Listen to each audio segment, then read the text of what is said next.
Yeah, what's happening? We about to bring that action.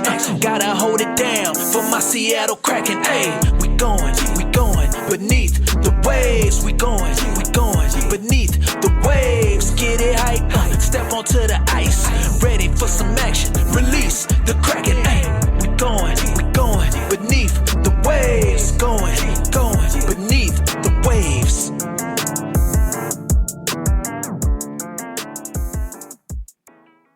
What's up, everyone? Welcome into the Beneath the Waves podcast, your weekly recap of all things Seattle hockey and beyond. I'm Matt. I'm Alex. And I'm Dirk. We are now on to episode 63 of the BTW Pod. On today's episode, we're going to catch up on the last week of games. We're going to talk about the Seattle Kraken's season reaching the finish line. We're going to talk about Ron Francis's employment reaching the finish line. And we're going to check in on all other Kraken news. But as always, we got to start with our Torrent update. And although there were no new articles from Heather, we did hear from her in our BTW staff room group chat that she has reworked the same Seattle Torrent have been eliminated story, I believe, 4 different times because the team just keeps fighting off elimination. So when that inevitably does happen soon here, or who knows, maybe it won't happen. Maybe Heather continually rewriting that article will be the good luck charm that this team needs to make it into the playoffs. You can make sure to follow along with all her writing at Heather Nicole on X, that is Nicole with no E, and at the Hockey News W. For the Torrent updates this week, they had a 4-1 loss to the Victoire, which was kind of expected. Victoire going back and forth with Boston in the standings all year. And then they had a 5-3 W against the Charge, and this was to prevent elimination, which I have in parentheses, boo, because we've been calling for the gold plan to start. But, wins are still good. And if we look at some of the highlights from that game, there was lots of good things to be excited about. We had Lily Delianatis getting her first career point.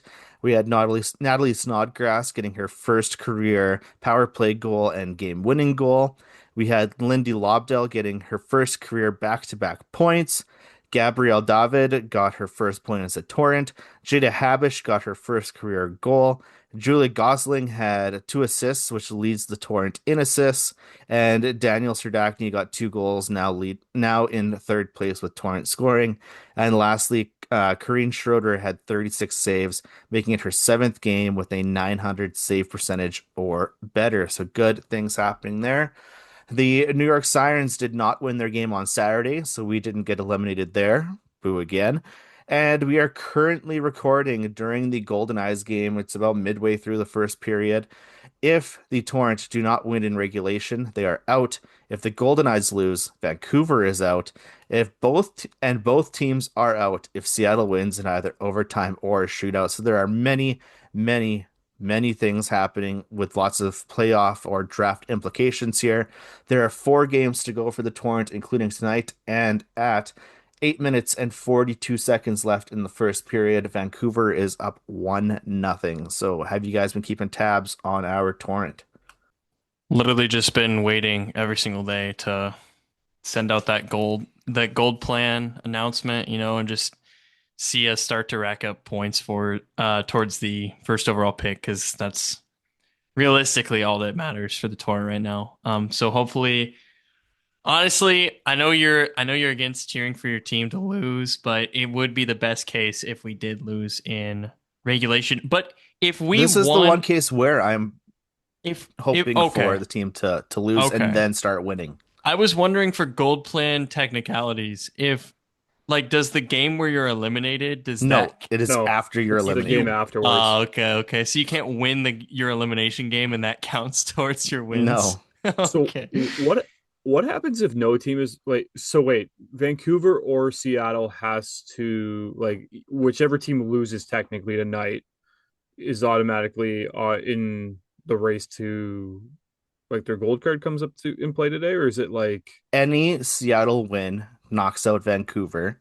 Okay.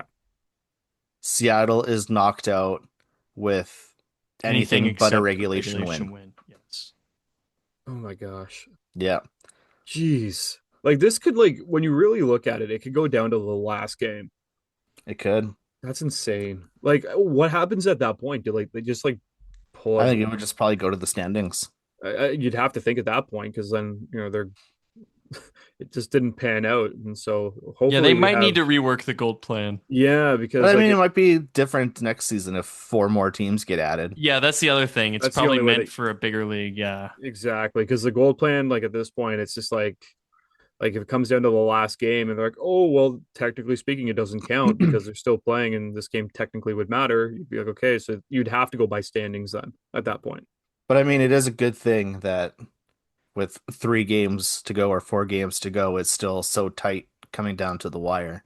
So that's a good thing, I for suppose. We should sure. be happy about. We're For not sure. we're not doing super well, but we're not getting blown out. Like we have less than half the points of Montreal at the top. So lots of ground to cover, but somehow we are still not out of it. So you're still saying there's a chance. No, not saying that. Never saying that. That's not allowed around. Excuse me, that's not allowed around here. Derek, we're going to throw to a new segment with you because Alex is now unemployed with the starting segment. It is time for our Tankathon Tanging Ranking. That's the best name I could think of. I'll workshop it. We've still got a little bit of time.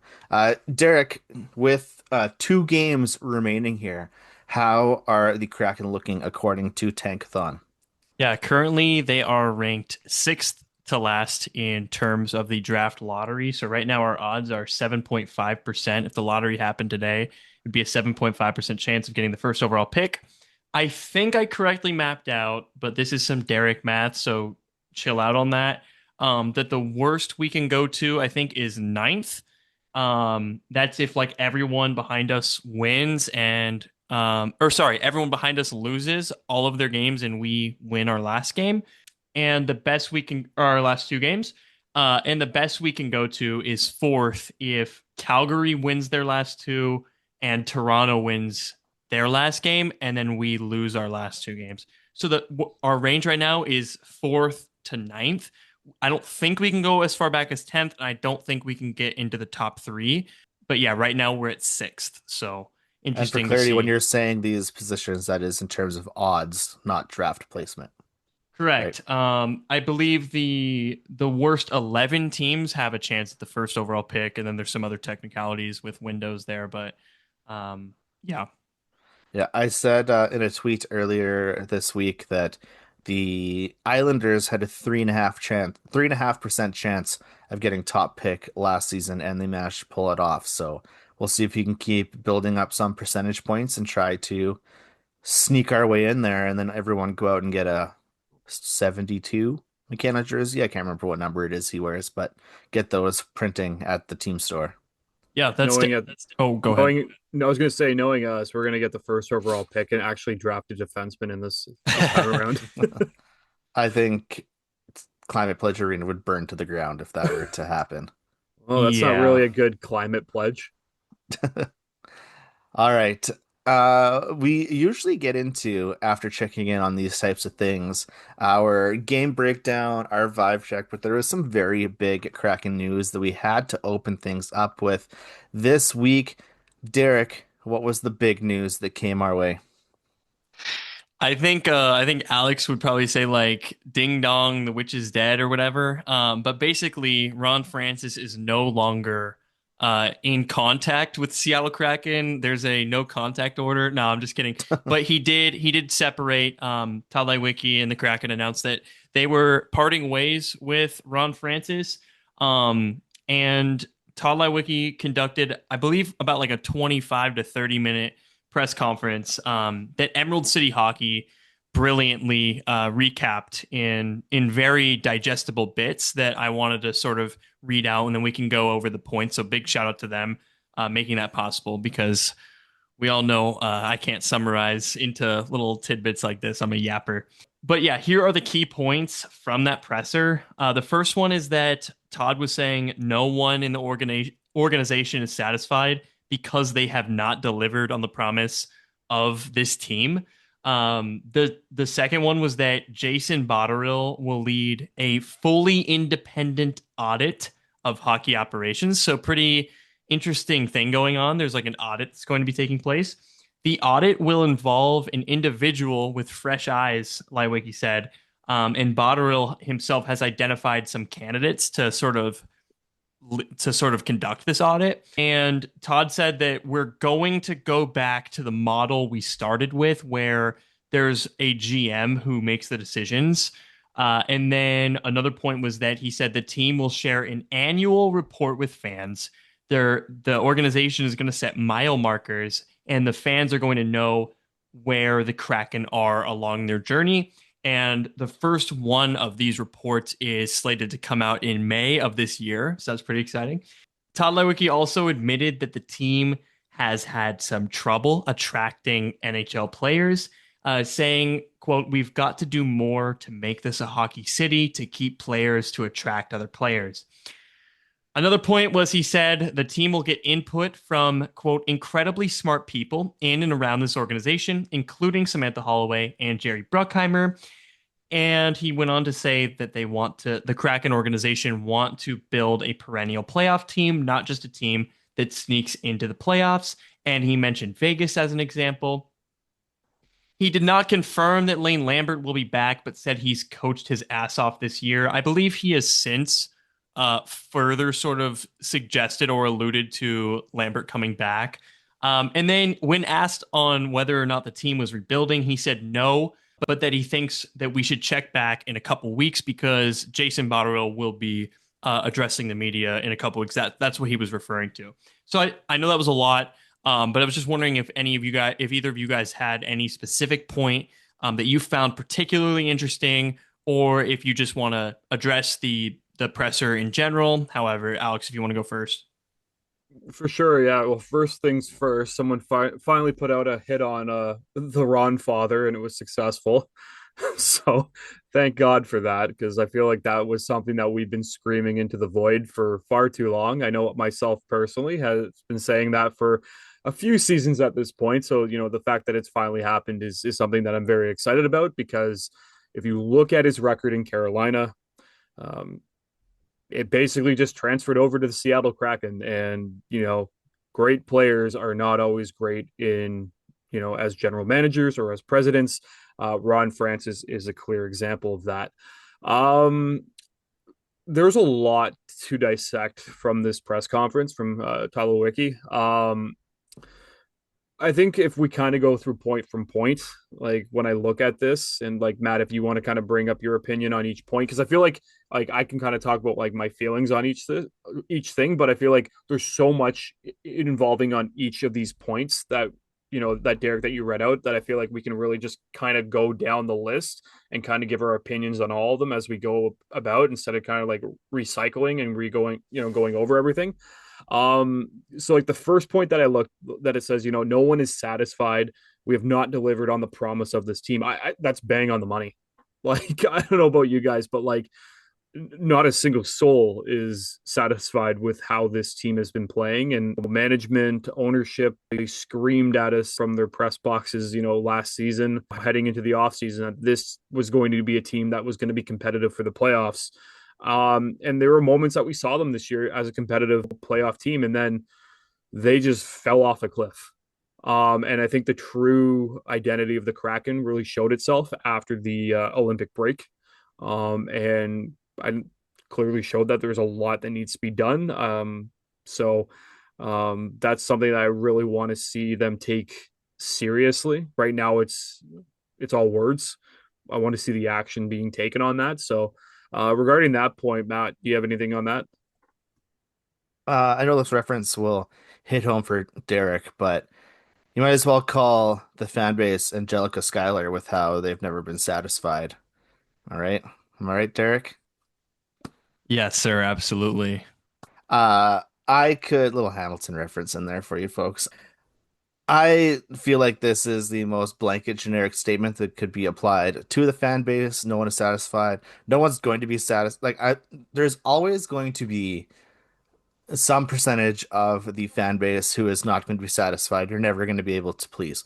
We could get into the playoffs and half, like 50% could say, oh, well, we should have been in the top seeds, not in the wild card. We could get into the final and say, oh, well, we should have done the previous series in 4 games instead of 6. There's always we could hoist the cup and there'll be someone who will say Chandler Stevenson doesn't deserve to raise that cup. So there's always going to be people who aren't satisfied, and we kind of talked about it last week. Derek really hammered this home. I try to hammer this home. That I'm just trying to be positive with this team and enjoy the things that we do have with them. And with that, still there will be some elements of dissatisfaction, but here we are. Yeah, I kind of read this more as like Todd trying to level with the fan base and saying, "Hey, we know that like the vast majority of you, at least their PR team sees it online on Twitter or whatever. We know that the vast majority of you are extremely upset. It's in our mentions 24/7. So he's like, I just want you guys to know that like that's how we feel too. Basically, is kind of how I read it. So I actually really liked that Todd said that. Because Well, and sorry, no one can also apply to the office staff, not just the fans, but they got to right. be pissed too that nothing's been happening.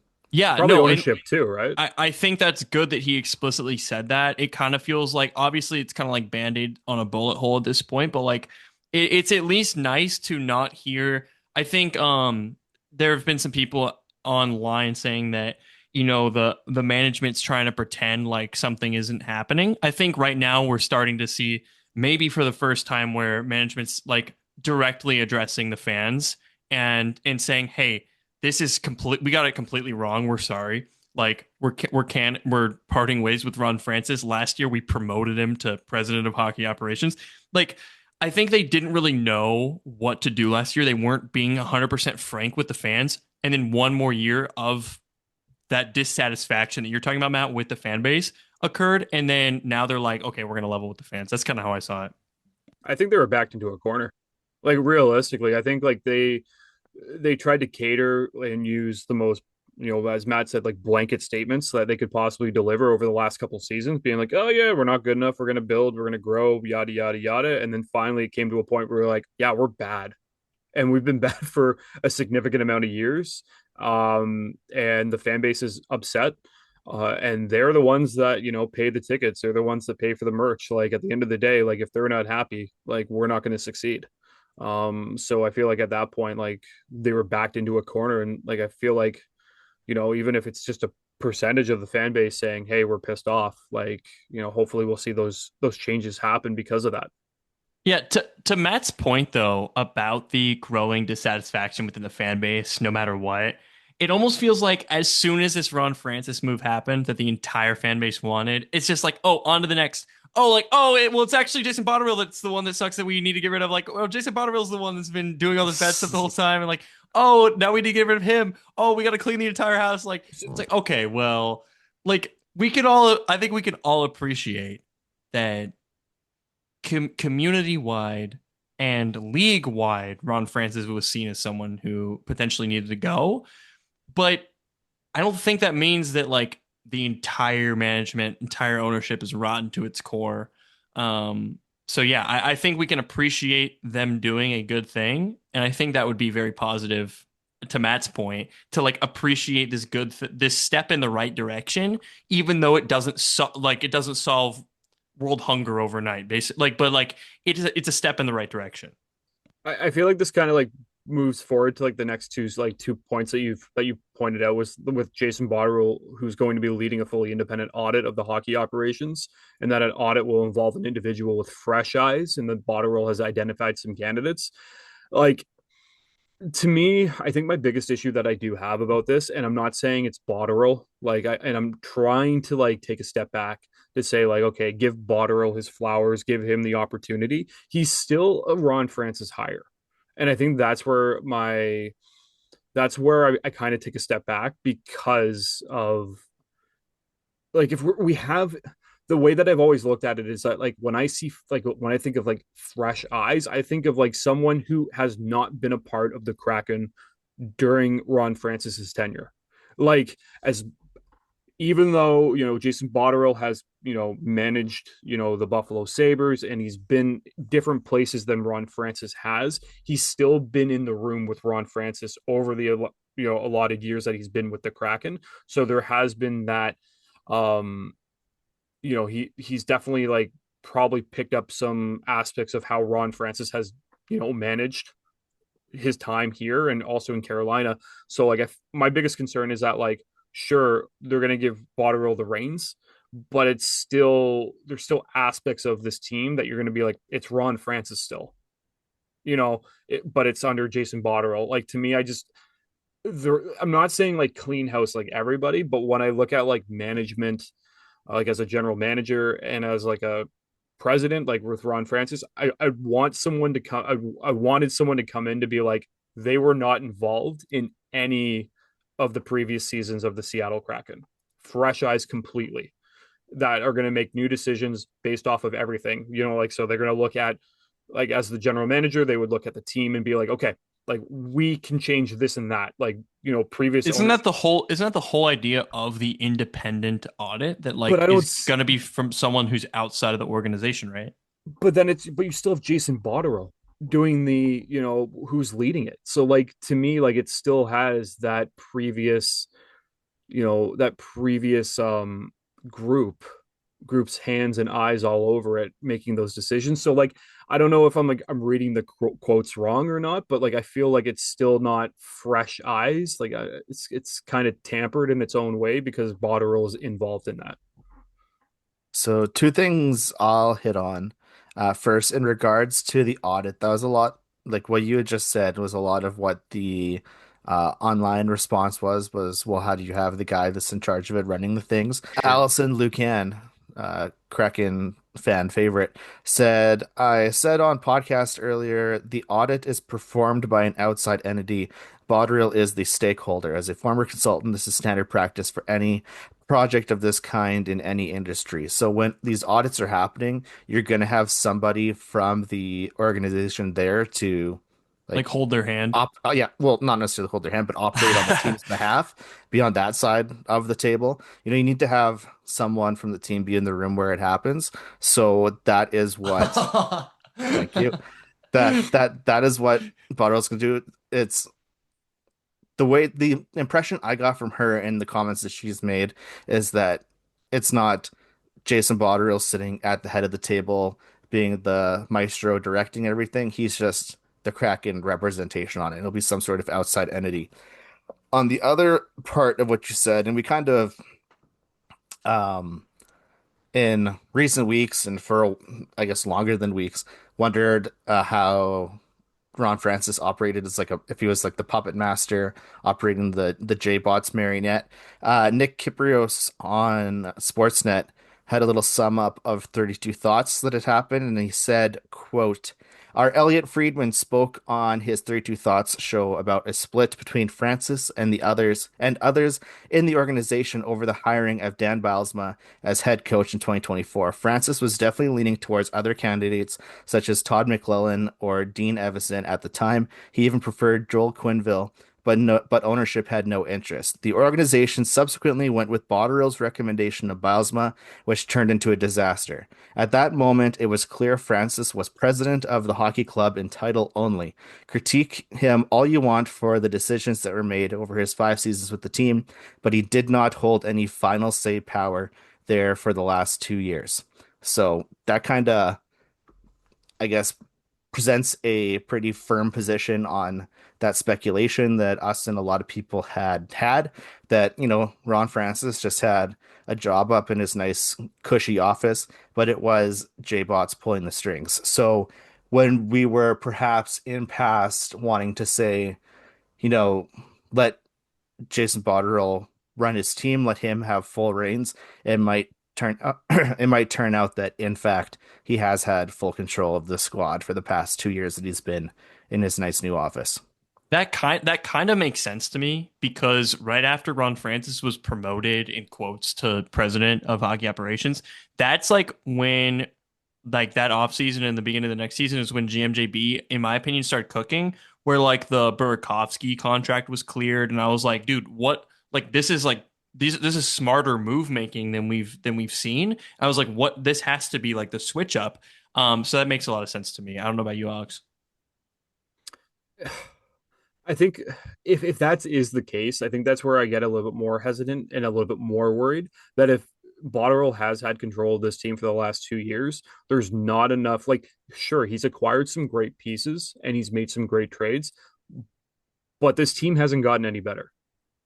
Like, when you look points projection, like, we still haven't made the playoffs. We've still been drafting top 10 picks. Like, there hasn't been anything in my mind that I've been like, Botterill's done it. Like, what about trading Gord and Bjorkstrand for the 2 Tampa Bay firsts that we have in the next 2 years, because that's like asset growth. Like, and it's not win now. It's not like it's focused on the future. We haven't made those picks yet. We have 2 extra first rounds in the next 2 years. 100%. But I think the most difficult Francis doesn't do that. No, he never does that. But I think the biggest issue that I have is draft picks are like voodoo. Like, they're like goaltenders in my opinion, because like you can get like sure, we're gonna be drafting in the top 10. Like, guaranteed, most likely we're drafting in the top 10. Well, is it guaranteed or is it most likely? Well, unless like Botterill decides to trade it off, which if he does that, I'm going to lose my hair. But I feel like this season we can, like, this draft class, a top 10 pick this year is guaranteed to be a pretty good player just based off of this draft class.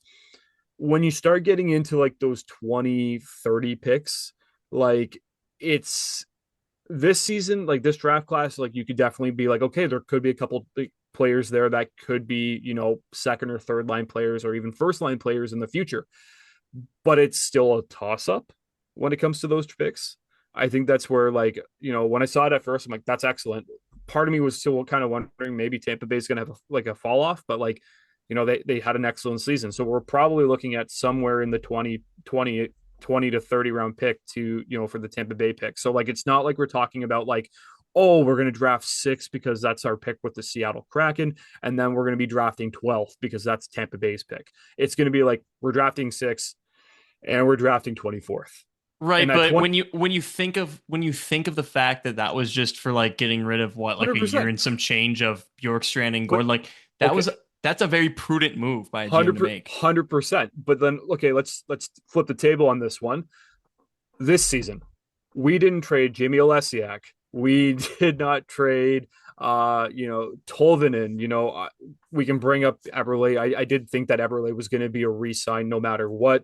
Jaden Schwartz. These players, we've probably witnessed them, will be playing their last games as a Seattle Kraken this week. Yeah. And Jason Botterill did nothing. We could be talking about, hey, we got a second or even a late first round pick for Jamie Olesiak. Hey, we got a second round pick for Jaden Schwartz. Heck, we got a second pick for Tolvanen.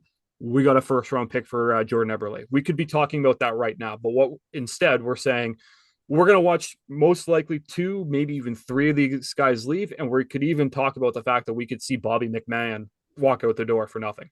Sure. And if we don't re-sign McMahon, I think that's a separate combo, but I do agree that's a failure.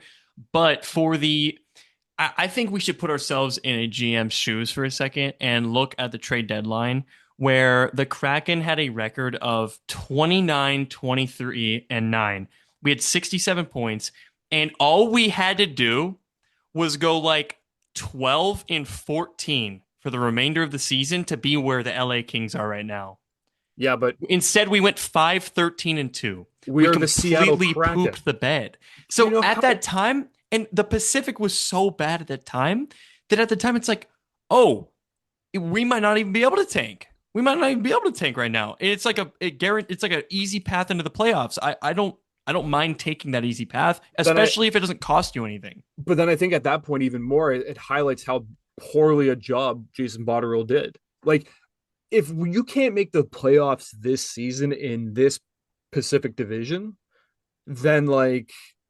But do you agree that if you were GM at the trade deadline and seeing the way that the Kraken had performed this year so far, that there's a like reasonable expectation that they could make the playoffs at that point, where they're 29, 23, and 9 at the deadline, and all you have to do is go 12 and 14 to close out the season below 500? And you're I was like above optimistic. 500 at the time. I think the biggest thing that I had going into this was I was optimistic because I know how streaky this team is. We've witnessed this team fall off the cliff and lose 9, 10 games in a row, or secure a 6 or 7 game win streak. We know how streaky this team is. My Mhm. biggest concern, I think, after the going into the Olympic break was they're not playing hockey for 2 weeks. This team is. We've seen what this team does. Like, and as soon as they came back from the Olympic break, they didn't know how to play hockey. Like, Well, yeah, let's be that's what serious. happened. I don't know about you, like Matt. Do you think that that was like predictable?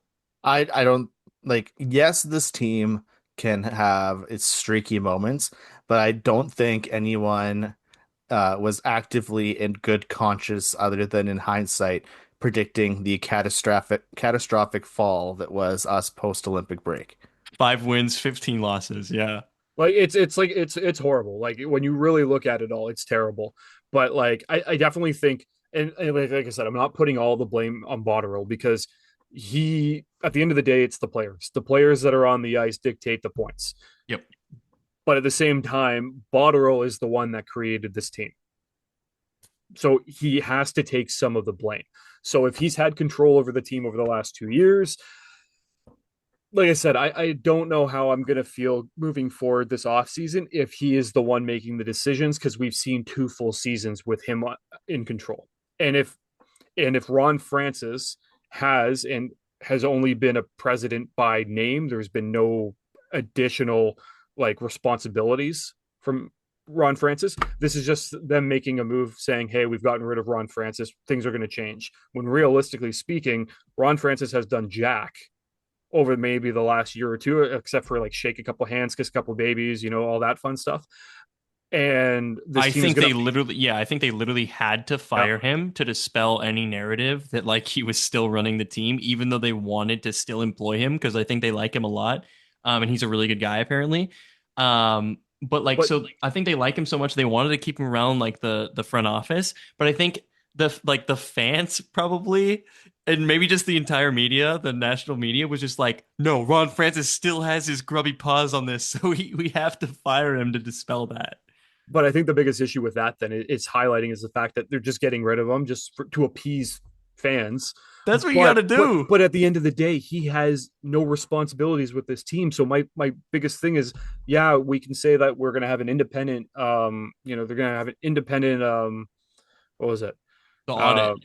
an audit, and we're going to look at things differently. But the person that you got rid of in the organization was doing nothing for the organization anymore on the ice or Right. in it. Like, so to me, like my biggest concern is, ownership and everybody can come up and say, oh, look, we're going to do all these big things and we're going to do a lot of changes. But at the end of the day, they got rid of a guy who's not doing anything. And Sure, but they've also never brought in this independent audit type thing before. So maybe that'll shake things up. I know, but like, I feel like this has happened on multiple fronts in different like franchises across different leagues. Like, and like they're like, oh, we're gonna do changes here and there, but like things never change. So like to me, like I just need to see. I'm not optimistic with it, and I just feel like it's putting lipstick on a pig. To be honest, it's like that's basically it. Like you're putting a band-aid on a gunshot wound here. Like it's like, oh, we're gonna stop the bleeding for a bit, but like it's still poor. And so like I hope like I think this kind of trickles in. You can kind of bring it up to like the next couple points is that like the team will share an annual report with fans. Like I think they're trying to be more open with fans, but I think they need to do more because like like, yeah, we're going to show you an annual report. The first one's going to come out in May, but I think a lot of fans are like, we want transparency. Like we want We a lot want more an annual transparency. report and we want more bobbleheads. That's what we want. 100%. I want Yes, every sir. single player a bobblehead.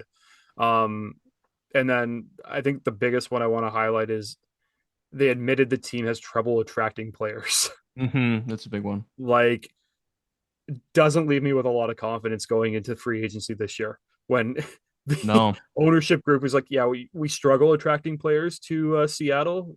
We want to attract other players. And my brain Yeah. goes, yeah, that doesn't leave me with any hope or any confidence going It's into a an real off problem, season. yeah. Yeah, being like, okay, free agency, we'll give you $12 million to come here. We know you're worth 9, but we'll give you 12 because we really need you to come here. And I just don't want to see this team in cap hell because they're desperate to get a player here. Something, yeah, I agree, but also, and I think we offered Panarin what 14 mil or Exactly. Yep. something. But like something's got to give. Unfortunately, this early Kraken ownership group, assuming the Kraken stick around for a long time, they have their work cut out for them. Ron Francis had his work cut out for him. They are pioneers that have to lay ground in an expansion team, so that in the future we can have a legacy that dates back to okay, well, obviously, if you're in the future, it dates back to the past, but. Anyway, you're in the present at that time. Okay, anyway. Okay, moving or Derek, Matt, would you what? say that right now that history has its eyes on us, and that's Yes, what you're trying to and get at? if it takes us a long time to get a good team, I'm willing to wait for it. Hell yeah, that's an alley oop right there. Um, I think that the biggest mistake, the two biggest, I'm going to say mistakes, but I'm going to put that in air quotes, that this team made was making the playoffs in year two. So I think that drastically altered our course of plans. We deviated from the timeline and went down a different route that we were supposed to take. And secondly, the um like we just were kind of, I want to say like behind the eight ball, but not really comparatively speaking to Vegas and how their draft happened. They talked about how they were mentioning Vegas as examples. Everyone's expecting Seattle to be this Vegas. You look at the Torrent, which is a different end of the spectrum example, but people are thinking they're going to come in and be these big heavyweights that are going to knock everybody out. But it didn't happen. And we have to make do with having a mid to low mid team right out of the gates, and we need to take time to build that up. You know how we get Bobby McMahon to stay here and make it a hockey city? We take his money currently. We take Jamie Alexiak's money from not re-signing him. We take Jaden Schwartz's money from not re-signing him, and we give him an $11 million by 6 year payday or something like that. That's what we need to do to make people stay here. The time, I'm sure, will come.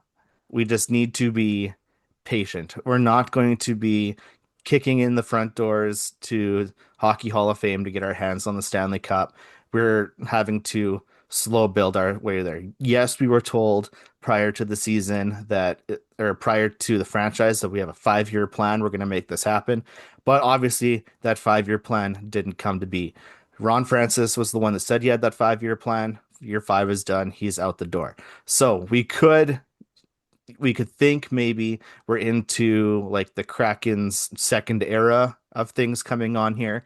I Uh, like that the thought. the previously mentioned point on my part of Jason Botterill being in the captain chair of the this starship that we call the Kraken for the last 2 years, and it actually being him makes that a little worrisome, but you never know.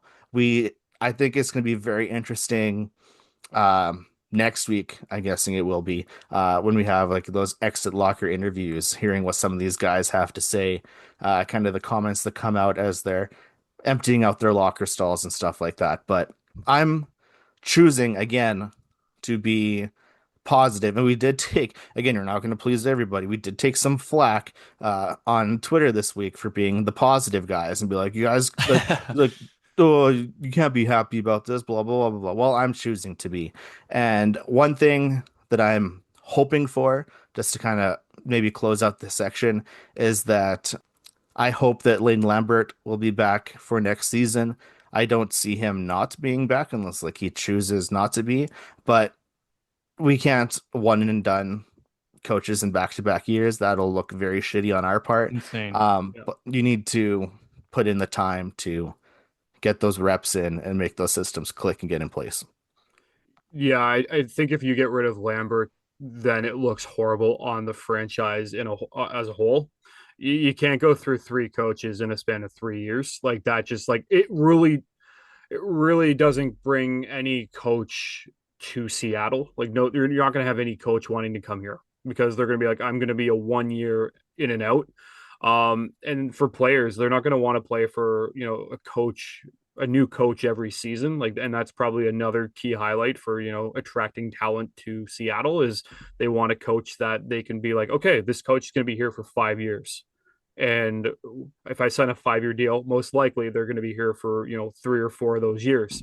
So I hope Lambert does stick and he can really cement his style on this team and get that chemistry and get that culture in the dressing room under his and really have control of that.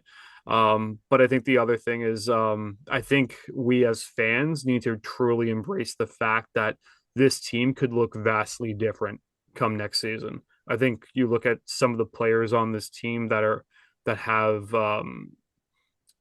years remaining on their contract, and they could be even fan favorites, might not be here next year. I look at players like Vince Dunn. I look at players like Jared McCann. You know, it could happen. And I just think if I'm a huge fan of both those guys. I definitely think that that's something that we need to look into, especially with that last comment of is team rebuilding? No, but I think you should check with us in the next 2 weeks because, I think that's where things are really going to come to light. Where if they come in and be like, yeah, we're going to rebuild. Like if that's a decision that is announced, then I think there's going to be some changes that happen this offseason. If this team says no, we're going to be looking at retooling. I don't know what's going to happen if that's the case, but yeah, I think there's a lot that's going to happen, and it's going to be a very interesting offseason, whether for good or for worse. To Matt's point, in terms of the Vegas expansion, Unicorn, as Mike Sasquatch NHL pointed out, we brought up last week on the pod, vast majority of expansions go this way. It's pretty normal for expansions. The other thing I wanted to say, just to close out, is I think that all of the people that are upset about us potentially changing things after the playoff season, as you alluded to, Matt, or having a GM that doesn't care about the future, I think that they should love GM JB because he really doesn't do a whole lot. When you look at the moves that he made last year and this year, there isn't a whole lot of commitment in either direction, which is a good thing when you don't really have a direction, in my opinion. He could have oversold or overbought, and he hasn't really done either.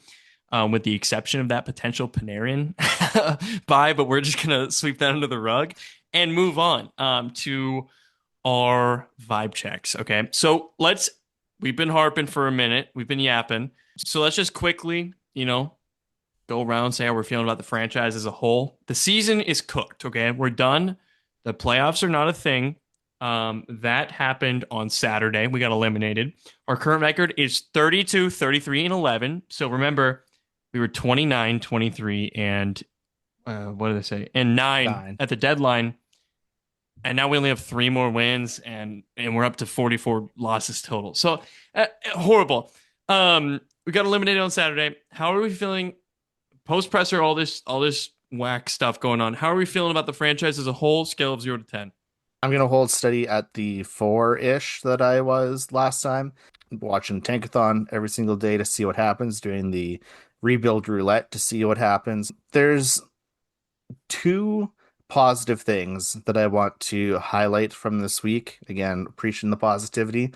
The first, the shootout win, was it unnecessary? And people were mad because it was making our first round draft pick odds dip by 0.4%. Sure. But Matty Beniers had another beautiful shootout goal. It's like his second eye-dazzling one on the season. And Berkeley Catton put the nail in the coffin on the game, which was very exciting to see. Very excited for him. The second thing I want to highlight is, I believe it was after that game. If you haven't watched them, I've talked before how I always go and watch them, the F1 helmet videos that happen afterwards. After that game, Monty gave the helmet to Ryan Winterton, and you could see like he was kind of choked up in the moment doing it, talking about how things are bigger than hockey. I'm taking the Derek reading things role this week. This was a tweet from Piper Shaw, and she said, Brendan Montour may be a certified yapper, but the way he wears his heart on his sleeve and cares deeply about people is special. The grace, love, and leadership he's shown in public and private this season as he's been dealing with the heartbreaking loss of his brother is remarkable, and I know he will continue to be there for Ryan Winterton as he faces the same. I've witnessed firsthand how Brandon cares about the young guys on this team and shows up for them, sitting with them in their stalls, talking over a bad loss and mistakes made, yet also among the happiest to celebrate their wins and the quickest to laugh with them over the small stuff we all sweat. Models that you can also be that you can be a champion and a fierce competitor and also be vulnerable, sad, joyous, loving, proud, angry, kind. Being stoic isn't the only way. It's cool to care. It's been a highly emotional year and stretch for this team in more ways than one. I think Monty's been particularly important through it. So Monty's been one of my absolute favorites since the moment we signed him, and I blindly attached myself to my fandom of him. And I just think, yeah, like I said, that's one of the things that's bigger than hockey. I hope that if Jaden Schwartz finds his way out of this team and onto another roster, that his A gets transferred over to Brandon Montour because on numerous occasions around these parts, I have referred to him as our letterless leader, and I think that's a pretty shining example of that. Yeah, I think just from that alone, I think there's a solid case to make him the captain. Like that's he sounds like the glue guy. He's phenomenal on the back end on a defensive core that, as some have been saying online, like needs kind of like a massive overhaul. Montour's not one of those guys that I would overhaul from the D core. Yeah, just stellar player. Sounds like he's a stellar human being. On and off the ice. Yeah, just to kind of echo the whole leader, letterless leader. I definitely think, I think a lot of us were talking about like, oh, who the next captain's going to be. Oh, it's going to be Matty Beniers and all this. And, I think what we've really seen is that like, when the time comes when Jordan Eberle does leave this team, whether that be in retirement or free agency or a trade, I definitely think Brandon Montour is going to be the one that replaces him, as the captain down the line. Just makes sense. It does make sense. So that's just the one point I just wanted to highlight with Monty. In regards to my vibe check, it's going to come as a shock. I'm going to come right down the middle at 5. Usually I'm the doom and gloom. I'll be honest. Normally I'm an 82 game guy. I'll watch all 82 games. It's been hard. It's been hard to really get motivated and excited to watch this team, especially after the Olympic break when the wheels fell off and we went off a cliff. It's hard to really dedicate yourself to, 2.5, 3 hours, on the East Coast to watch your West Coast team at 10:30 at night. It's hard. So I'm not going to sit here and tell you that I've watched all 80 games this season. There's a good portion of games over the last, week and a half, 2 weeks that I've just been like, put it on. I'll watch the first period, just kind of get the feel for it. And if the game kind of is pretty bad, then, I'll mail it in myself because I don't really feel like watching a game for a full 60 when the effort's not there. And I don't need to put my effort in there for that as well. So, that's why I'm not a 10, so to speak. When it comes to me saying that I'm a 5, there is the optimism from the offseason. We are heading into a position where we could be drafting a very high level skilled prospect, so to speak, that could make an impact right away with this franchise. That excites me. I think, Ron Francis being removed and, there being changes to the front office is another thing that I've been screaming out into the void for so long that, even if it's small pieces like Ron Francis, who really doesn't have his hands on anything anymore, getting removed, it's a step in the right direction. So there has been moments, over the span of the last week. That's why they did it, by the way. It's yeah, just for my own positive vibe check. That's it. Not just you, but yeah, that's exactly I think what they were going for. Yeah, it's like what the Kraken admin on Twitter was like, do you know what we got to do? We got to get rid of Francis because it would make Kraken Canada so happy. So I mean, maybe. But overall, shootout winner against the Golden Knights. Whenever you can beat the Golden Knights, I do love it because, screw the Golden Knights. But ultimately, like the 4-1 win against the Flames, I was like, it was literally a game, the most meaningless game of anything. Like a win or a loss was not going to change anything in terms of like standing. So team. Like you got to witness a good win there. 5-3 loss against the Kings, whatever. There's 2 games left this season. I made a projection of 81 points. We're sitting at 79 points. So, if we can pull that one more win, I will take it. I do hope we do that just for the back-to-back, but if I pull off two consecutive years of guessing, that would be insane. I will tell Matt to buy a lottery ticket and put the numbers that I guess, because why not? I think I'm also at about a 5. I feel like we're in kind of no man's land. I'm excited for the May audit. I also wanted to say I don't think there's anything wrong with turning off the game or not watching games. I think Matt here is probably the only Kraken fan that's seen like every single game or whatever. Dude, if I don't watch all the games, Rogers Sportsnet wins, and we can't allow that to happen. It's wasted money. You said something, Alex, and I believe it beautifully tees us up, or tees us up for our sorry, I'm bad with non-hockey sports analogies. I believe it tees us up for our first discussion topic, which is, do the Kraken have an effort problem? Okay. One of the main narratives in the NHL national media, I've been reading a lot. I'm trying to study this team and understand what the hell is going on. Okay. So I've been reading a lot, and I see from the past and the present, and soon to be the future, which will be the present. One of the main narratives in the NHL nationally is that the Seattle Kraken, if nothing else, are a quote high effort team.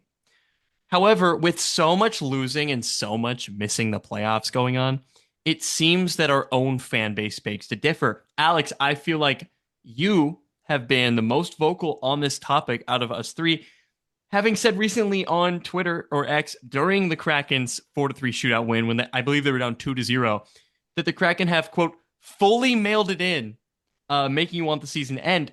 So what are your thoughts on the topic of Kraken effort and whether it's a problem or not? Well, I think it's been an issue all season. This team doesn't know how to play a proper 60-minute game. What does that mean to you? Competitive hockey. Like, there's been games that we've been screaming and crying out for a shot on net, and like this team just seemingly doesn't know how to turn it on until they're down 3 goals, or like there's 5 minutes left in the game and they come back. Like, to me, like, one of the things that like I've seen this season, and it's not even the fact, like, and I've said this even when we were in a playoff position, is that when this team is on, they're great. But there's been so many inconsistencies this season where this team has come back and won a game in a game that they had no business winning, or that they just seemingly look like they just don't want to be playing the game. Like, so is that like an effort thing or like a skill thing? If it's like generation, we could pick it apart and say, oh, it's skill, but like at the end of the day, like we've seen Lambert on the bench yell and scream and try to get his players to be motivated, and it just seems like it's being like it's just passing by some of these guys. And I think the biggest highlight that I had against the when I put out, they're mailing it in before they came back and beat the Golden Knights was, they're a high effort team. Yeah, well, so like at the time that I was watching it, because I'll be honest, I didn't watch the full game. I tweeted that and I went to bed because during the time that I watched it, they looked pretty bad. They looked like they were just kind of like, okay, well, we're out of the playoffs, or like not mathematically, but we're getting close. And at this point, like, whatever. And it just kind of seemed like they were just there. They were there just to wind out the season. Looked like they were struggling to get shots on net. It just didn't feel like the effort was fully there, to me. And so like when the period ended and it was 2-0 already, I was like, well, there's not much that's going to happen from here on out. Like, if this is how the first period is going to play out, like, it just kind of seems like they're screaming out for like 60-minute game, bro. 60-minute game. Yeah, but still, like, I don't know, like, and I think that's my so okay, you didn't watch the game, or you didn't watch the rest of the game, but I watched the highlights. having known what happened, though, you agree that they were trying their asses off, right? Well, like, they turned it around, but like, and I'm not saying this team is. I would argue that almost every NHL player on almost every single NHL team is trying their ass off almost every game. I agree, but then we can go back to the fact that this could be just a skill problem. But like, I think it is. At the same time, I just want to see more of an effort. It just, I think it's I think it's also a consistency issue. You can, like I said, we could pick this apart. We could dissect this. Like I just don't. I don't like the narrative that they're not trying. What maybe trying is a bad way of phrasing it. I think like, it is. But at the same time, like, it's just, I don't know. Like, you watch the Avalanche play, And like that team is just full gears for full 60 Okay, minutes. they're Like they kind of don't. an outlier in terms of like I'm their just speed, though. saying, like when you look at the Kraken, you compare them to other teams in the NHL, Yeah. it just seems like the effort Okay. level is there's a lack in effort. Okay, Um, Matt, that perfectly tees up something I have prepared. Are you fine if I keep going? Okay. So I actually decided to do some research here on NHL Edge to compare bursts of speed among players on a couple of different teams. First, I selected the Dallas Stars because they're at like 106 points or whatever, and they're absolutely insane. They have 49 wins, 110 points, and a plus 52 goal differential. So if any team is a team we should be like, it's the Dallas Stars. So I wanted to compare them to the Kraken. For 22 mile per hour plus bursts, that's the highest metric. The Stars have 51 and the Kraken have 43. So only 8 less. For what's up? Can you say this in kilometers per hour, please? Oh my God. Just kidding. I genuinely don't know, but just know, I mean, 25 or 20 is like a school zone or whatever. So whatever your school zone is. Okay. So above a school zone, it Stars have 51, Kraken have 43. For 20 to 22 mile per hour bursts, Stars have 1,310, Kraken have 1,474. For 18 to 20 mile per hour bursts, Stars have 7,101, Kraken have 7,842. So way more bursts of speed than the Dallas Stars, which indicates to me they're trying their asses off because they're constantly putting in that turbo effort to be sprinting around the ice. Here's another metric that can kind of put this in your head to anyone listening. The average miles skated per game, don't have kilometers, average miles skated per game by the Stars is 9.05. For the Kraken, it's 9.30. They are literally skating more than the Stars. I don't think it's an effort problem. I think it's a skill problem and a consistency problem. I would say effort is about how hard you are trying. And I think a huge part, if not like the most tantamount, is how often you're having these bursts of speed and how much you're actually skating. So are we skating so many speedy bursts and for so long because we're always chasing people trying to stop their breakaways? Correct. And what moves faster, the puck or a person? The puck by far. So the Kraken are a high effort, low skill team that's just chasing all of the skilled players around the ice every game. I'll just real quickly say to Alex's fully mailed it in thing, you know what happens when you mail things? Sometimes delay happens, but it always reaches its destination. So that is what happened in the Golden Knights game. We had a little delay. The package got lost. It They fell got off the delivered. truck, and then another Canada truck picked it Post. up, and we brought it in. That Canada Post, right? That's what it is. Yeah. Yeah. Next, I wanted to Oh, talk about. pause. Oh, go ahead. Quick shout out to Alicia Crank, who is big on Kraken and Torrent Twitter. She is on the PWHL broadcast right now talking Oh, about no way. a bus of 50 people that just took it up to Vancouver for the game. That So is just so cool. had a little interview on the broadcast. And a out, quick Alicia. update. It is 2-0 for the Golden Eyes with 9:30 to go in the second. Perfecto. Okay, carry on. All right. Just kidding. 3-0. Oh, They just scored. oh my goodness. This is really good news for the Torrent. Okay. The second topic I had picked out was whether or not the Kraken have a prospect problem because when we're talking about GMs and ownership and all this stuff and assets, there's a lot of talk about the word assets. And I think a big part of that is the prospects. So I just wanted to highlight that the Kraken have 4 first-round picks, as I mentioned earlier, in the next 2 seasons. We have this year's, which is slated to be around a 5th or a 6th overall. Next year's, which is hopefully going to be 1st overall. And then we have 2 Tampa Bay Lightning first-round picks that, as Alex said, is probably going to be in the mid-20s this year, and who knows next year. The prospect pool that the Kraken have is currently ranked 7th in the NHL by Scott Wheeler, who nationally covers the NHL for The Athletic. And notable prospects that may be popping soon include our own Berkeley Catton, who likely still has a lot of potential and is premiering as a great skater. Yanni Newman, who may profile as a potential scoring wing that we desperately need.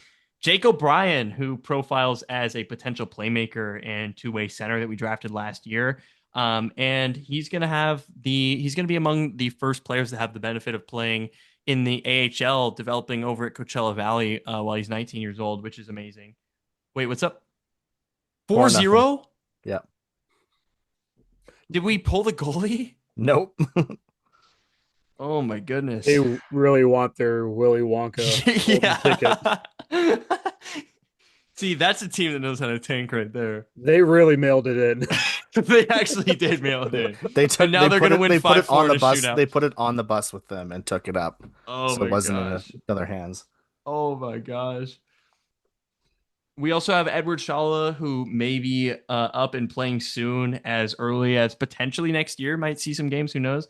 And then we have Nikki Coco, who we saw perform at about the same level as Joey Decord in his 2 games.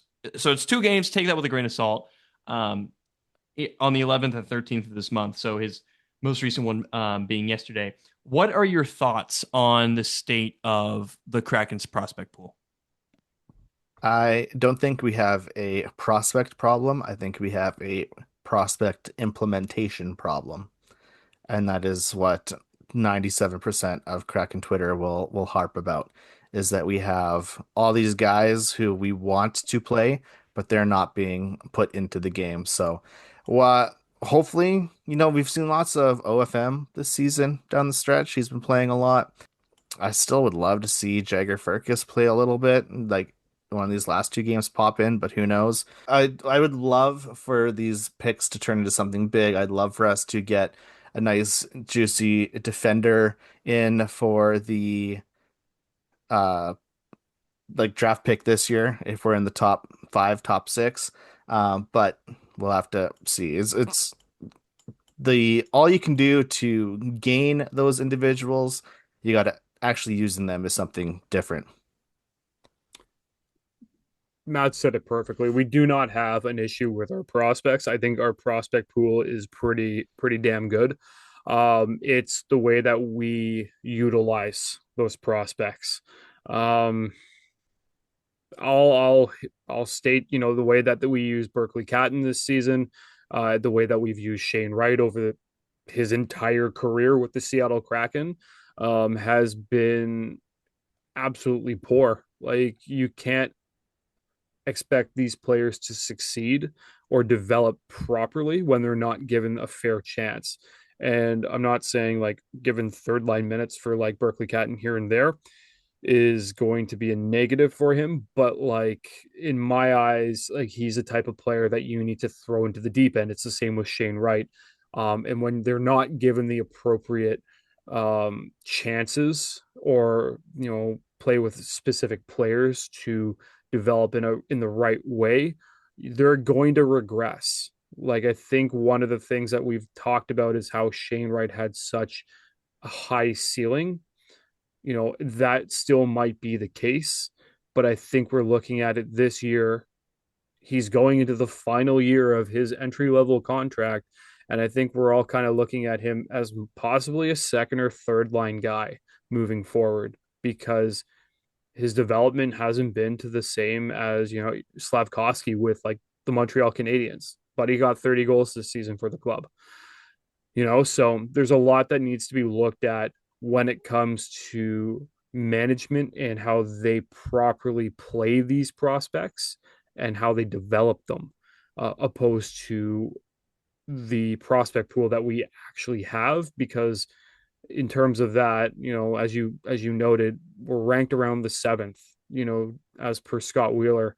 And that's significant and that could grow, but we can be talking about how great our prospect pool is, but if they're not utilized or developed properly, then that draft, that ranking doesn't mean anything. Yeah. I personally think I'll be a little devil's advocate over here, because I think you guys agree with the community at large. I think it'll take some time, simple as that, for our prospects to develop. I also don't think the NHL is necessarily where these players need to develop, at least not all of them. A lot of them will need to develop in Coachella Valley.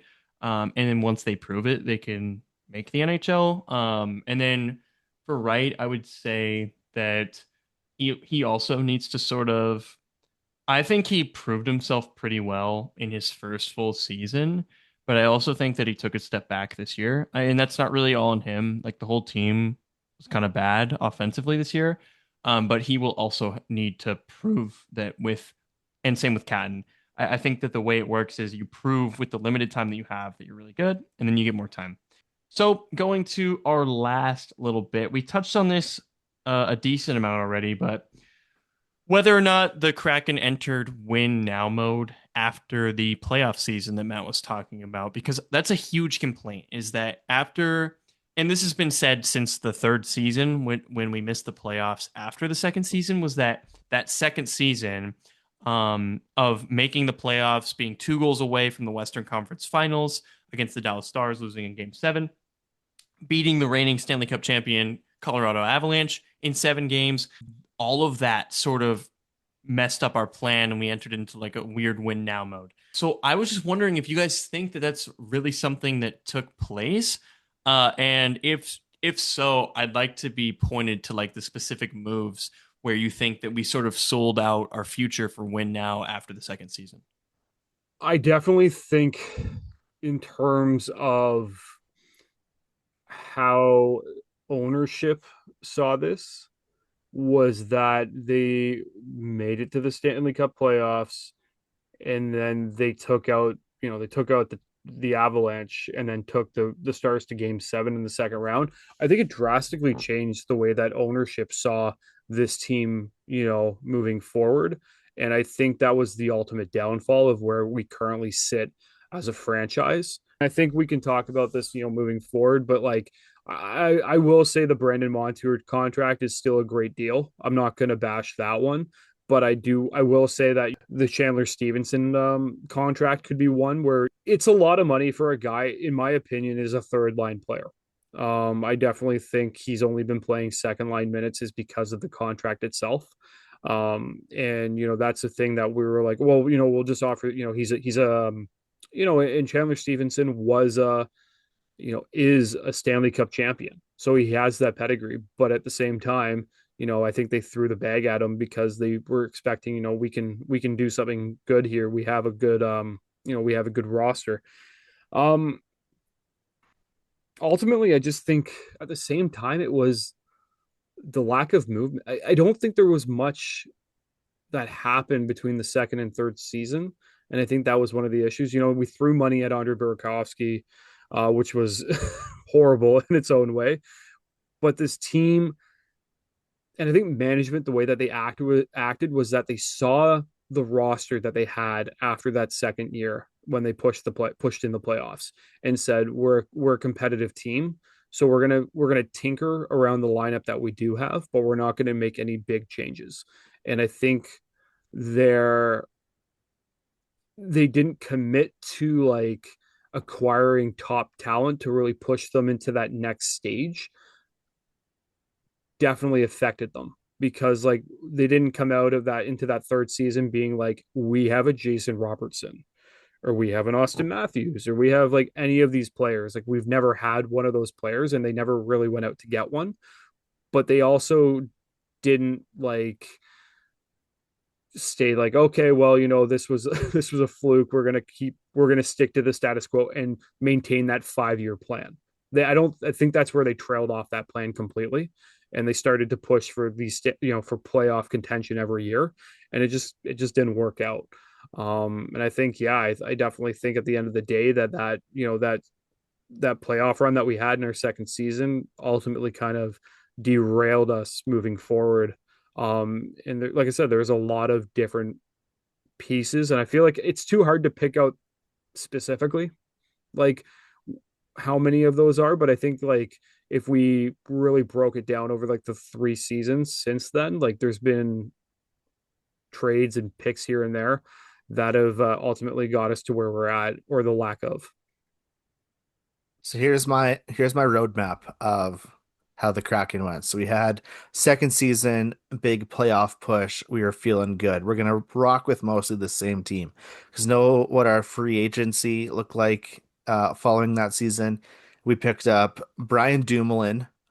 Oh, big deal. Kyler Yamamoto, big deal.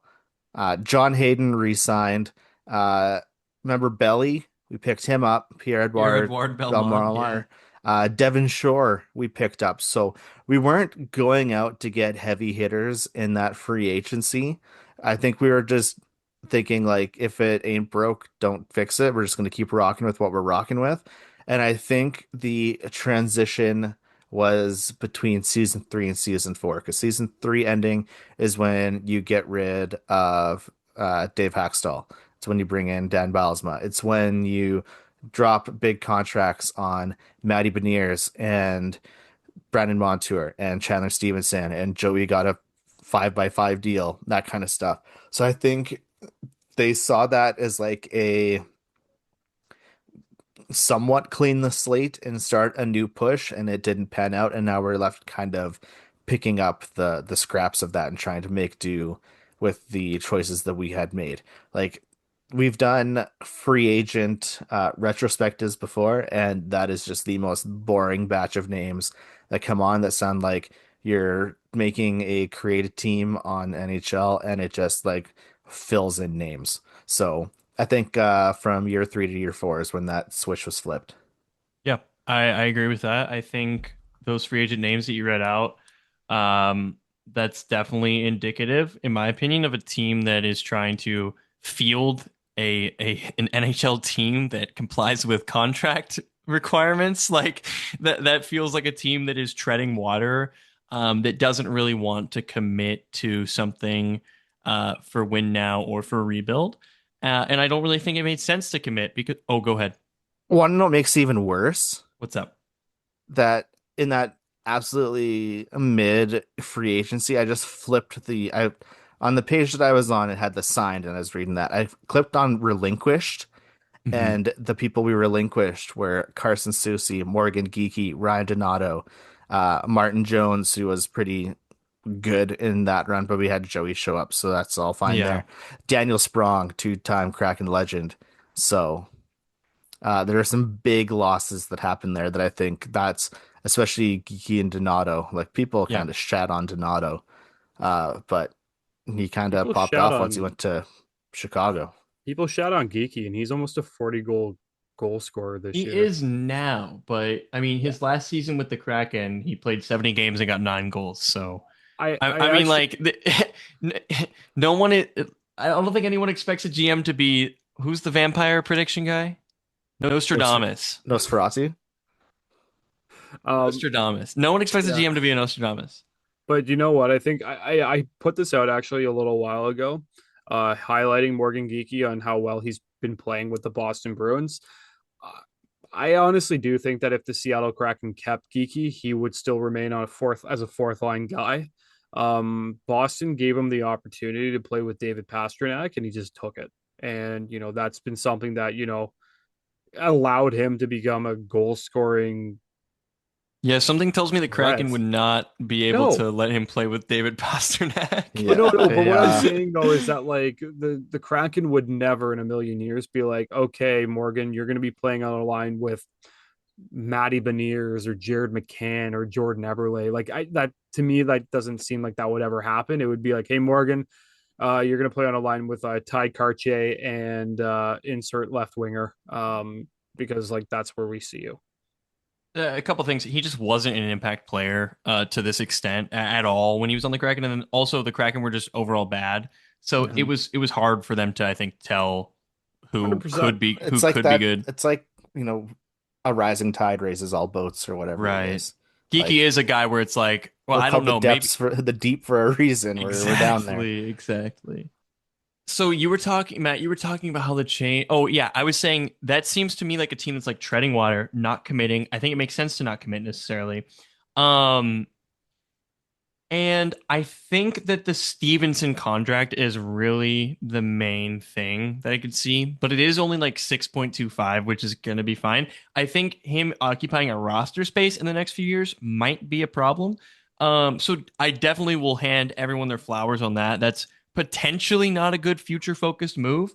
Um, I just don't think I don't think GMJB or Ron France is really like super committed in one way or the other, and I think we're still in an in-between spot, like the Salk guy, the Mike Salk football guy said about the Kraken, the Seattle Sports Radio. He said that the Kraken are in between, which is like the worst thing ever. I disagree. I think that the fact that we're in between means that, we're within striking distance of either, going to the playoffs or tanking. So it's and this whole season was kind of like that, and it was kind of fun. I think the suspense of like where things were going to go. Um, I mean, just a year ago, I saw some national media articles about how the Kraken were just not there yet, but they were on track. One season later, I mean, it feels like, everyone just thinks we're off the rails completely. But I have a feeling this is my like general projection or whatever, but I think we will have a like supporting cast in place perfectly. Um, for when like one or two of our draft picks or maybe like a big hitter free agency signing or a trade comes. So then at that point, we'll have that whole entire, second and middle 6-12 core filled out. And then you plug in some stars and then we're off to the races. But I think a big thing, I'll end with this. I think a big thing that everyone kind of gets wrong when they talk about this is they assume that it's somehow like a button that you press to get top end talent. If you think about like Connor McDavid, Leon Draisaitl, Connor Bedard, Macklin Celebrini, Will Smith, any of these guys, Austin Matthews, Jason Robertson, any of these guys that you want to think about, they were all drafted by the team that they're on. So the idea that like, and then, or the idea that you can tank for them, it's a lottery, bro. We could be worst team in the league for 20 years straight and never get a top 2 pick. That's a real thing in the NHL. Just complain about it to Gary Bettman, not me. But that's a real thing. You could go 20 years without getting a number 1 overall pick. That is insane. So tanking doesn't necessarily work. Like, there's a lot of luck that needs to happen here. And I think we need to give some grace. Just have fun. Team's going to try to make the playoffs, try to win the Stanley Cup. Let's go.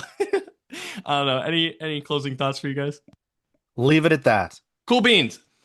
So, Matt, you have an injuries update. Probably our second to last of the year? Yeah, unless hopefully, knock on wood, nothing catastrophic happens in these last 2 games. Joey Decord and Philip Grubauer were both out for the Flames and Kings games with lower body injuries. I did see a picture that Philip Grubauer was on the bench for after the Kings game because it was the last game they do like their player awards and stuff, and he was wearing a sick horse shirt, very on brand. So those 2 guys were out. Matt Murray still out, dealing with a family matter. So because our 3 goalies were out, we had to do a double call up of Nikki Coco and Victor Osman to come up from Coachella to fill those spots. It caused quite the chaotic ripple effect when you look down at the Coachella side of it, because the Jack LaFontaine, I think his name is, he was supposed to play for the Firebirds. He's like the Mavericks guy, and he had like a stomach bug or something, so he wasn't able to play. So they had just a bunch of like emergency tryout contracts for their goalie in that game, and I think one was like the equipment manager or something like that. Shane Wright is still scratched through the Kings game. I was very confused in the Kings game because the Kings have a guy named Wright, and I kept like double taking every time I heard his name, thinking he was back.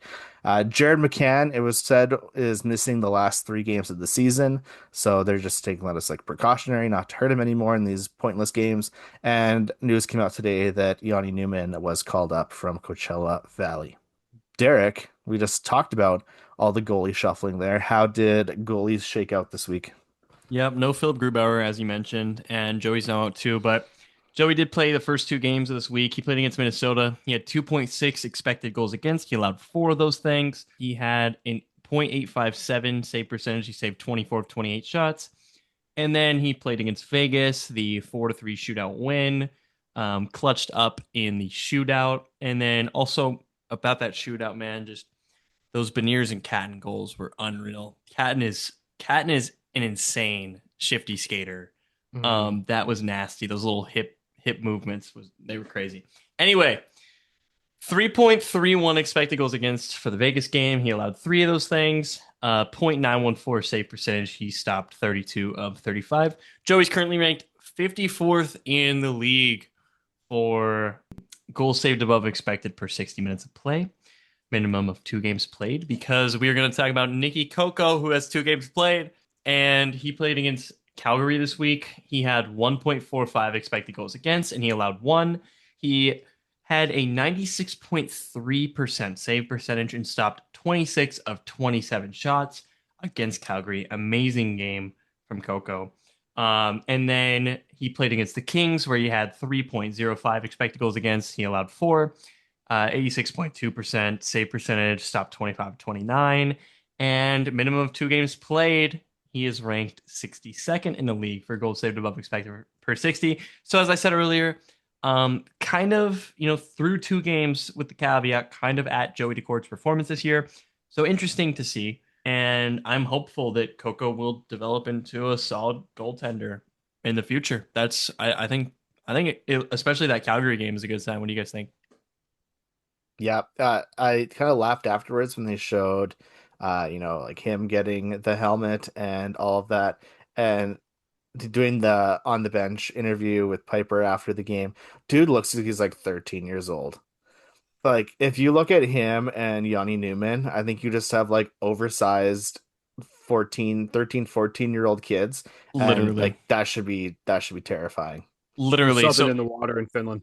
yeah, jumping ahead to part of the shovel story, whatever. Me and my friend, we went and got she grabbed like 5 more cookies from the media meal room for the team, and I went with her. We came back and Coco was warming up right outside of our door. And he was like tossing a ball and stuff against the wall, and we were both like, "Who in the hell is this? Is this like child that's standing right here with a Kraken sweatshirt on? What in the world?"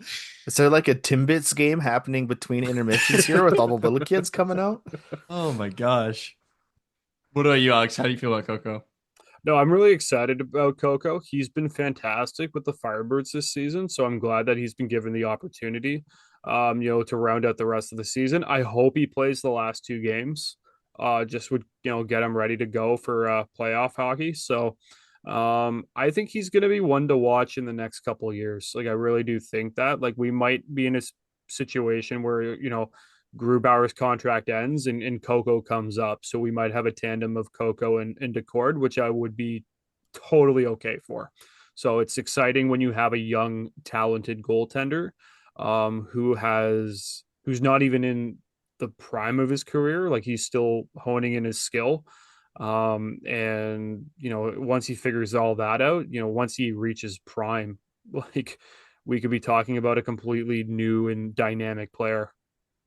Yeah, we wouldn't have said this in years past, but with how Gru has been doing this season, like if we're not doing super hot towards deadline time next season, maybe someone wants to scoop him up for something nice and juicy, and then yeah, we have Coco kind of ready to come up and fill that spot. Yeah, Philly Grew Steak would be an absolutely amazing playoff run backup goaltender. That'd be a great spot for him. All right, we got a couple milestones this week. First up, Capo Caco earned his 200th NHL point with an assist during the Flames game. During that same game, Riker Evans recorded his 50th NHL point, so that is good for him. Jared McCann's goal in the Golden Knights game was his 20th of the season. He has hit the 20-goal mark in all 5 seasons with the Kraken. We can only hope and dream what he would have done if he was healthy all season long, but he's only had 20-goal seasons with the Kraken, none in seasons prior to that. So, Alex says he wants to get rid of him, but he's one of our top producing guys. So we'll see. Uh, as I had mentioned after the game against the Kings, there were the end of season awards. There's always 4 awards that they give out. The fan favorite award, which if you ask people this a year ago, get out of here, taking the U out of favorite. There's no you in the word favor, bro. Whatever. Blasphemous.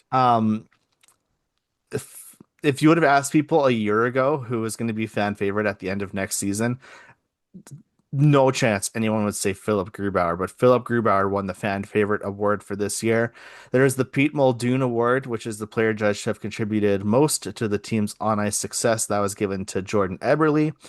The 3 Stars Award, so the player who accumulated the most points for the 3 stars of the game votes, that went to Matty Beniers. And another piece of hardware went to Jordan Eberle, which is the Guile Fielder Award, which is the player who best exemplifies perseverance, hustle, and dedication. He finally toppled Jaden Schwartz for that award, which I think is very well deserved after the last season that he had and bouncing back and having the show that he did this season.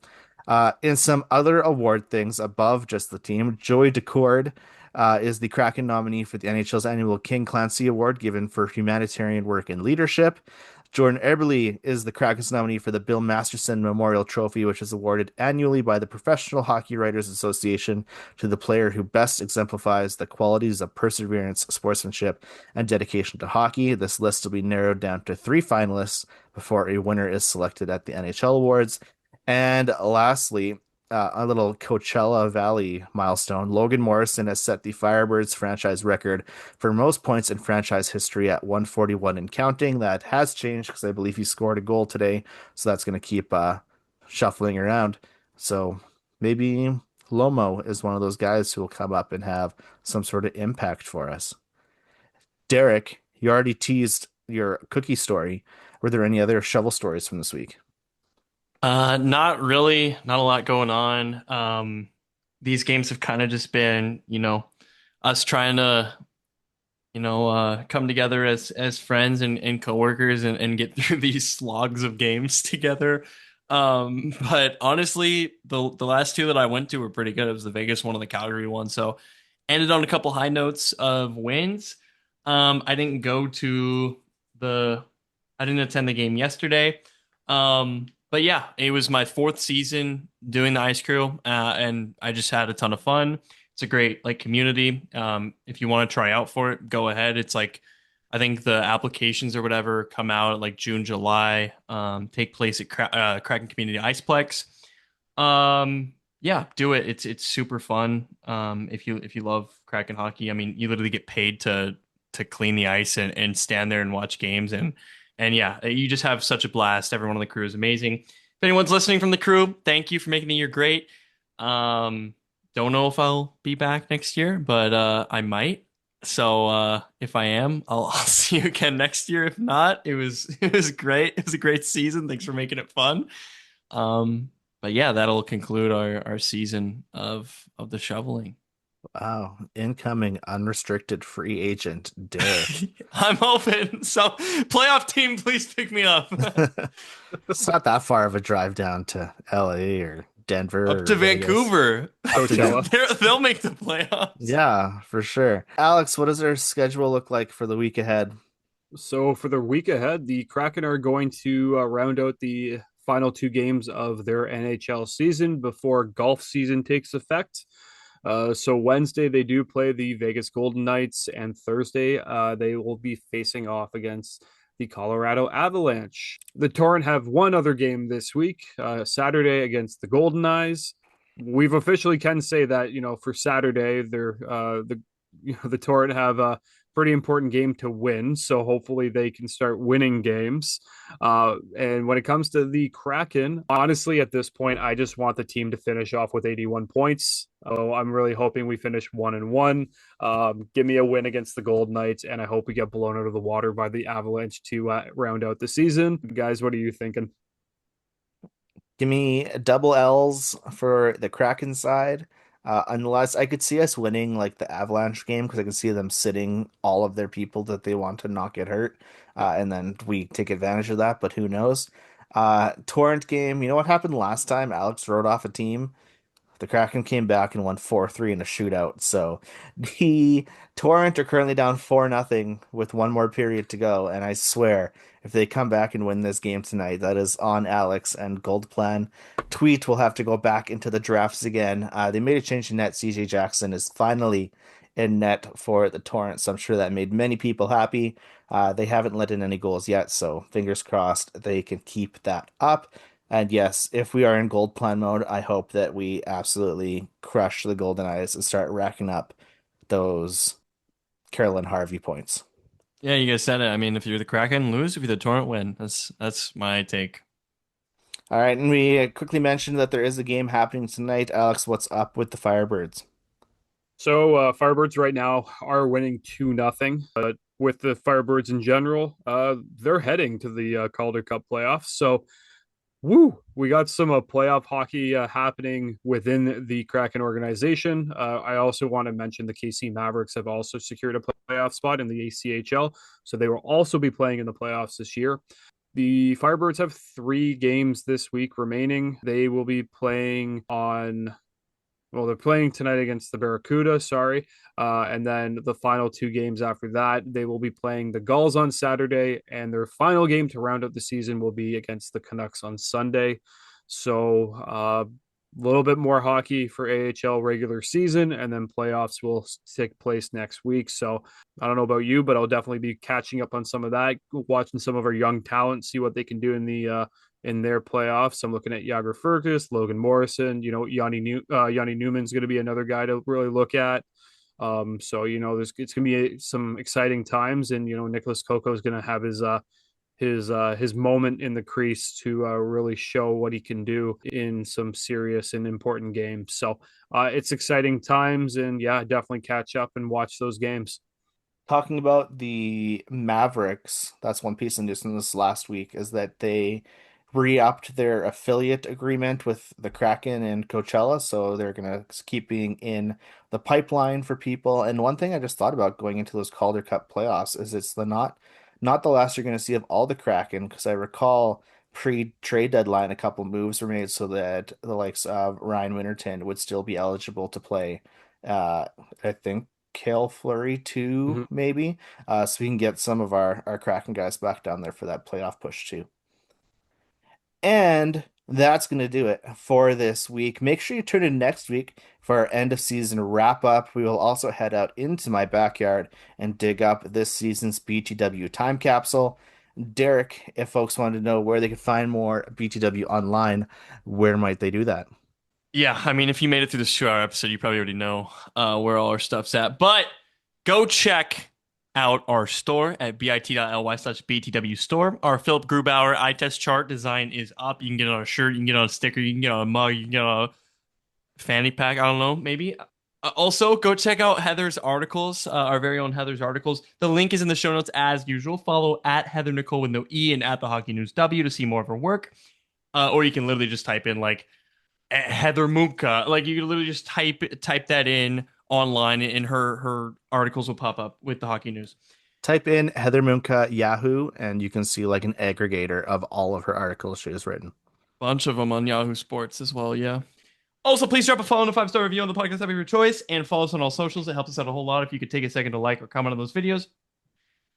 And all I gotta say is GM JB is about to cook. And when he does, I told you so, I will say. But until then, go follow us over at BTWSCA. All right, that is it for this week. Holy, we will see you next week. Thanks for listening. Bye. All right. If you made it through this one and last week, you're a real one. For real.